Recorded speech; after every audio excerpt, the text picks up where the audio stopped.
कुमार सैनी जी, एक बार फिर से कमाल दो तालियां का। चंडीगढ़ से लेकर मालदह तक।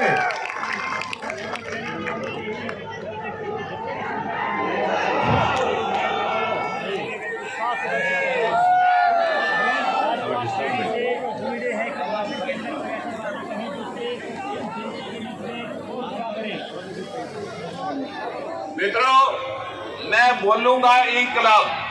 आप में कितनी आवाज है तो सारी जींद को सुनना चाहिए। इंकलाब। अभी नहीं आवाज गई, बाउंड्री पार ही हुई, अभी जींद में नहीं गई। इंकलाब। साथियों, मैं हाथ जोड़ करके मैं आपसे सिर्फ 9.5 मिनट आपके सामने बोलूंगा। उसके बाद मुझे बिजनौर जाना है। आज Buddhist society of India international का प्रोग्राम था, वो प्रोग्राम छोड़ करके मैं आपके प्यार की वजह से आपके बीच में आया हूं। मेरा 3.5 घंटे का प्रोग्राम, 3.5 घंटे मुझे लगेंगे, इसलिए मेरी मजबूरी है। मैंने समय आयोजकों से एडवांस में लिया, इसके लिए मैं सभी नेताओं से भी विनती करूंगा कि मैं क्षमा चाहूंगा और आप सभी से भी विनती करूंगा, कोई बीच में नारा नहीं लगाए। भाई आप क्या कर रहे हैं? मैं 9 मिनट और 9.5 में से भी 9 मिनट आपके लूंगा। करुणा के सागर तथागत गौतम बुद्ध, शिक्षा के अग्रदूत महात्मा ज्योतिबा फूले। मैंने कभी लिख के नहीं बोला, जो 10 साल में, इन 8 सालों में जो आपने बोला, जो कहा, मैं वही रिपीट आपके सामने करने जा रहा हूं। उम्मीद करूंगा कि अगर मेरी बात अच्छी लगे तो गांठ बांध के ले जाना, अगर अच्छी ना लगे तो यहीं छोड़ देना, किसी पर आरोप प्रत्यारोप नहीं करना। मित्रों, सावित्रीबाई फूले सैनी समाज में जन्मे सभी संतों महापुरुषों को श्रद्धा सुमन अर्पित करते हुए आज ये जो जन सैलाब जींद महाकुंभ में सैनी सम्मेलन में आप इकट्ठे हुए, मंचासीन सभी नेतागण, सभागार में बैठी मेरी मातृशक्ति, वह मेरे अजीज बुजुर्गों व भाइयों, मैं आपको शब्दों से नहीं, दिल की गहराइयों से आप सभी को प्रणाम करता हूं, आपको नमस्कार करता हूं। मित्रों, पहला सवाल,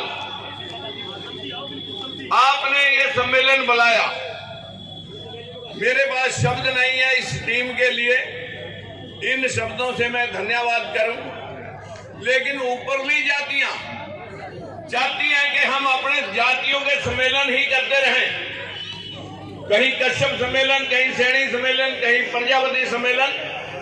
अगर हम एक काशीराम की तरह दलित सम्मेलन, देवीलाल की तरह किसान सम्मेलन, मुलायम सिंह और लालू यादव की तरह पशुपालक व किसान सम्मेलन अगर हम करते हैं तो हमें राजनीति में 2 गुना इजाफा होगा और हम इसी प्रकार से इकट्ठे होकर के आगे बढ़ सकते हैं।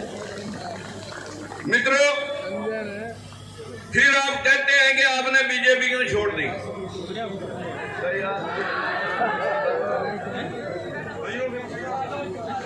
फिर आप कहते हैं कि आपने बीजेपी क्यों छोड़ दी।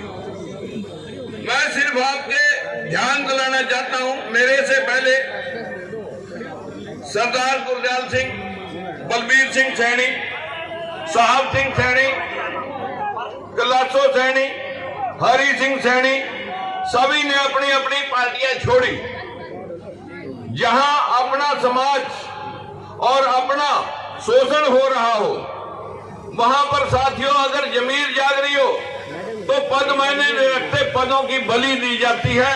यही हमारे समाज के नेताओं ने किया। मित्रों, मैं आपके सामने सिर्फ वही बात कहना चाहता हूं। आपने कहा कि आप ऐसा क्यों किया। आपने देखा होगा पूरे हरियाणा के अंदर जब तांडव हुआ था, आज भी 61 HCS भर्ती हुए, जिनमें 51 जनरल कैटेगरी के लगे। बहुत सारे बैकवर्ड के सांसद विधायक बैठे हैं, लेकिन क्यों तक प्रदेश में हुई नहीं। हक किसका था? हमारे को मिला 52% वालों को मिला 6%, और शेड्यूल कास्ट जिनका 23% हिस्सा था उन्हें मिले 10%, यानी 16% में हम 84% लोग 85% लोग हैं, और 16% में हम 85% लोग हैं, और 75% 84% में 15% लोग हैं। मैं सिर्फ आपको यही बात नहीं कहूंगा, एक बात और भी कहूंगा कि एक पार्टी आपने भी बनाई थी, भूल गए होंगे, सुप्रीम कोर्ट के फैसले में ओबीसी के हक के ऊपर जब ओबीसी का हक लागू नहीं हुआ, तब मुख्यमंत्रियों ने, जो हमारे से पहले मुख्यमंत्री वहां पर इस हरियाणा प्रदेश में काबिज थे, उन लोगों की 50% हिस्सेदारी थी। हमारे समाज की सिर्फ 2% हिस्सेदारी थी, और 2% में भी बैकवर्ड का हिस्सा भी लोग लेना चाह रहे थे। उसका विरोध सुप्रीम कोर्ट में हुआ। सुप्रीम कोर्ट ने फैसला कर दिया कि भाई अब और नहीं, इन लोगों के हक को कोई छीन नहीं सकेगा। फिर हरियाणा में क्या हुआ वो आपने देख ही लिया। फिर आप कहते हैं आपको तो बीजेपी अब तक सीएम बना देती। उदाहरण साथियों, अब शिवराज वसुंधरा रमन सिंह को ठिकाने, पहले ओबीसी के उमा भारती और कल्याण सिंह विनय कटियार ठिकाने। जैसे कांग्रेस भीमराव अंबेडकर को हराने के लिए जगजीवन राम का इस्तेमाल करती थी। जब जगजीवन राम को पीएम बनना था तो उसके बेटे पर रेप का केस लगा। ऐसे ही शोषण के शिकार कांग्रेस में देवीलाल, मुलायम सिंह, लालू यादव जैसे न जाने कितने लोग थे जिन्हें इस्तेमाल किया जा रहा था। सबने दुखी होकर के कांग्रेस पार्टी छोड़ी, अपनी पार्टियां बनाई, और वह समाज आगे बढ़ गए, चाहे जाट है, यादव है, चमार है, कुर्मी है, जिनके नेता अभी तक पिछलग्गू राजनीति में है, वह समाज आज भी शोषण के शिकार है। जिसमें साथियों सबसे बड़ा वर्ग ओबीसी में सैनी समाज साक्या मौर्य कुशवाहा है, परंतु पूरे देश में इनमें से जिसने भी आवाज उठाई, चाहे बाबू जगदेव प्रसाद हो, चाहे सरदार गुरदयाल सिंह या राजकुमार सैनी, या तो मरवा दिए या साइड लाइन कर दिए। साथियों, ऊंची जातियों के नेता कब चाहेंगे कि एससी बीसी में से नेता पैदा हो जाए? यही वजह है सैनी समाज पीछे रह गया। क्यों भाई? मैंने 9.5 मिनट, भाई आपको 9.5 मिनट हो गए क्या? देखिए, या तो बताते ना या सच्चाई बात कह देना। आप कब समय वो सुन लेंगे? साथियों, कोई नहीं। सीएम एससी बीसी समाज के नेता पैदा होते तो इसलिए बड़ी जातियां नहीं चाहेंगी उनको जो कठपुतलियां ईसाई हैं। हमारे लोग अभी तक ये भी नहीं जानते कि सीएम बनना तो दूर, राजस्थान में, छत्तीसगढ़ में, मध्य प्रदेश में आपके सामने बड़े बड़े नेता साइड लाइन, जिनको कोई जान भी नहीं रहा था, उनको साथियों आज मंचासीन किया गया है। एक आखिरी बात मैं आपको और कहता हूं, पानी नहीं है।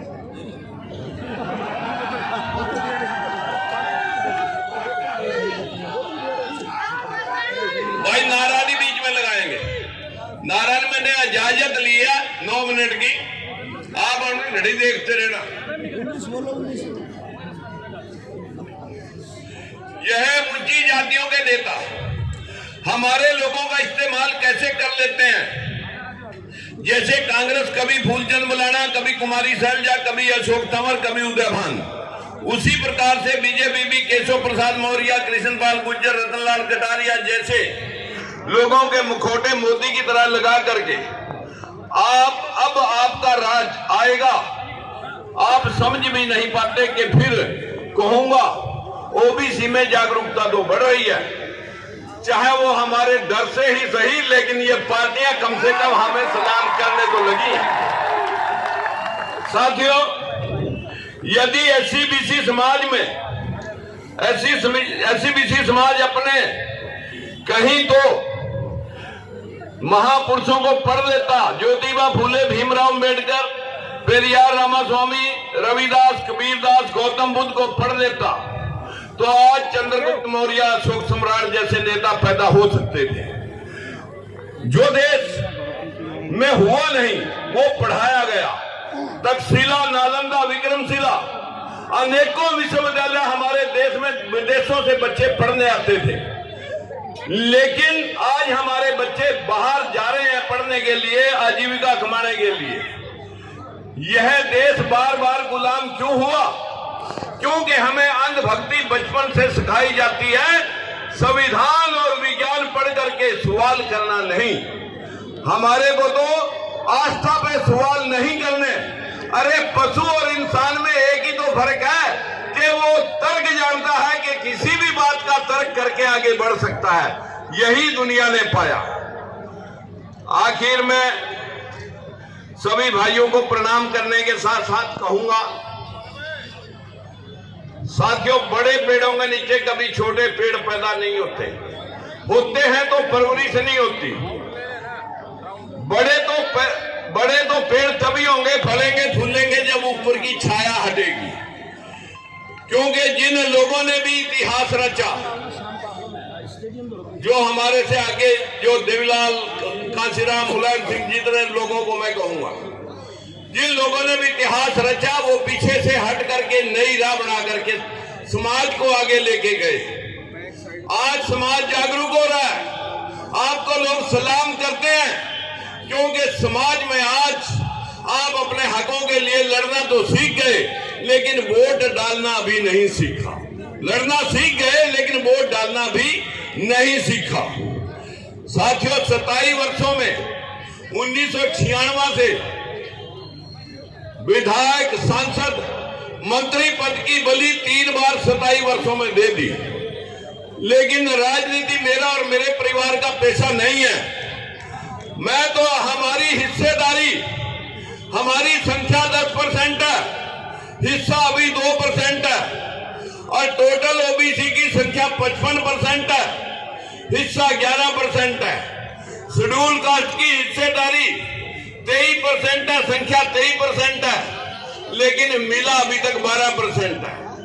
हमारे को मिला 5वां हिस्सा, और जो ऊपरले लोग हैं वो ले रहे, जो 15% लोग हैं 75% ले रहे हैं, अपने से 5 गुना। यही लड़ाई है, यही लड़ाई आपको लड़नी है साथियों। मैं ज्यादा कुछ ना कह करके, आप लोग कहते हैं कि पार्टी क्यों छोड़ दी, जब सुप्रीम कोर्ट के दिए गए फैसले भी नहीं लागू हो सके, तो फिर इस तरह की नाफुनसकता के साथ राजकुमार सैनी ना कभी जिया है, और ना इस तरह की जीवन कभी मैंने पाला। मैं साथियों, सभी पार्टियों में हमारे कुछ लोगों ने जाने का प्रयास किया। हमारे जिन नेताओं ने पार्टियां छोड़ी, वो एक दूसरी पार्टी में भी जाने का प्रयास किया, लेकिन सभी जगह एक ही हाल हुआ। सभी को जांच परख करके, चेक करके, मैंने आपके सहयोग से, आप सभी ने मिलकर के एक राजनीतिक दल की स्थापना की थी। कुछ लोग भूल गए, कुछ लोगों को अभी याद है, जिनकी वजह से मैं लग रहा हूं। मैं साथियों, मरने के आखिरी सांस तक, जब तक ये पार्टियां आपको मुख्यमंत्री भी ना बना दे, अभी तो अध्यक्ष ही बना रहे, जब तक ये लोग, आज तो मैं आपको 2 महीने के अंदर कांग्रेस पार्टी को भी आपके कटघरे में खड़ा करके दिखाऊंगा। आप सोच रहे हैं कि कोई लड़ रहा है आपके लिए, चिंता मत करें, बस लड़ना और वोट डालना सीख लें। अगर आप पिछले बार 20-20, 30-30 हजार वोट डाल देते, अब तक तो सारी पार्टियां तुम्हारे कदमों में कि हम ही बनाएंगे तुम्हारे को मुख्यमंत्री, अन्यथा हमारी वोट लेते हैं, हमारे को दिखा के कहीं केशव प्रसाद को दिखा देते हैं, कहीं कृष्ण पाल को दिखा देते हैं, कहीं किसी को रतनलाल कटारिया को, और अब भी ऐसा ही। जागरूक रहना है, जागरूक। भाव में नहीं बहना, युद्ध लड़ना है, युद्ध लड़ना है मेरे भाइयों। आप बहनों और भाइयों से मैं इत्मीनान से कह सकता हूं, इसी 2024 में आपका हिस्सा सुनिश्चित करके दिखाएंगे। अन्यथा इन सम्मेलनों से राजस्थान में जयपुर में भी सम्मेलन हुआ, ले देखा एक सरकार थी वो निमट गई। कहीं ऐसा ना हो कि आप भावों में बैठ करके अपनी दिशा और दशा भूल जाएं। हम अपना हिस्सा लेके मरेंगे साथियों, संकल्प लो कि हम अपने हिस्से की लड़ाई खुद लड़ेंगे। नमस्कार, धन्यवाद।